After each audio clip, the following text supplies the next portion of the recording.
Culture is shaped by both visible and invisible forces, some that leaders can directly control and others they need to adapt to. The visible factors are the behaviors we notice and influence, but the invisible ones are often deeper rooted. It's the way we do things around here.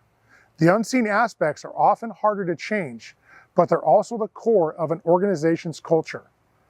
To make meaningful shifts in prevention in regards to occupational cancer in the fire service, change has to start here. It requires more than just mandates. It has to be a movement.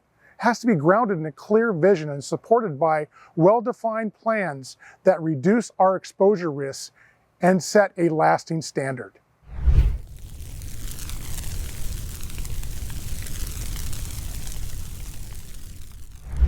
When we assume a leadership role, we assume responsibility for the well-being of those who serve under us.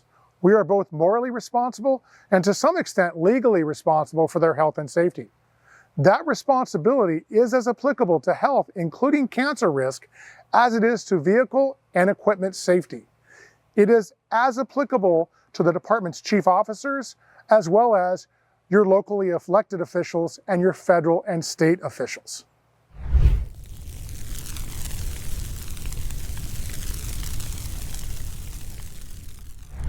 Success can be seen in positive labor management collaboration. Without both sides working together to combat the risks, the issue is not likely to progress in a positive trend. The fire service experienced culture change in the 1980s with bloodborne pathogens and more recently during the COVID pandemic. Firefighters were being occupationally exposed. We need to have labor and management come together and address the scope of the cancer problem and how we're being exposed. We need to engineer for success to reduce our exposures. Cultural change is essential when it comes to cancer awareness and prevention in our workplace. This isn't something that can simply be mandated. It needs to be embraced as a movement. We face real risks in our work, and a shift in our culture is vital to protecting ourselves and fellow firefighters. It all starts with a shared vision, one that can drive us to create a plan that truly reduces our exposures to cancer.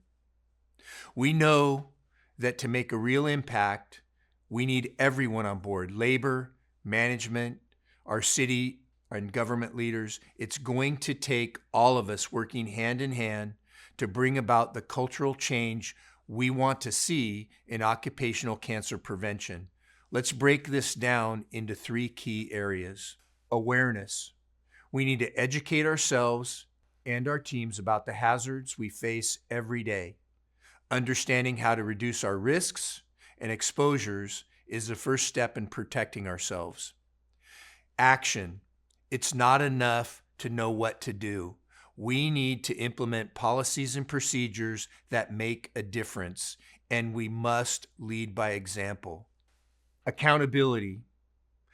To keep each other safe, firefighters should hold one another accountable for exposure-reducing practices.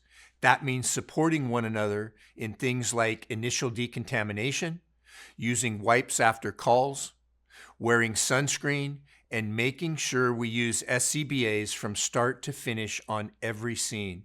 Local union leaders should guide members through workers' compensation and be familiar with state and provincial laws on occupational cancer to help diagnosed members. Peer support and mental health resources are also essential, as behavioral health is a critical part of coping with cancer.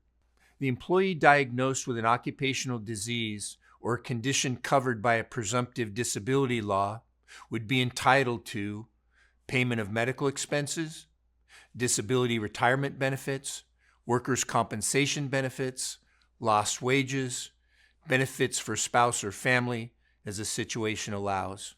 Presumptive laws vary greatly by state or province. Union leadership should be very acquainted with presumptive laws within their state or province and be able to communicate the law and how it pertains to their members.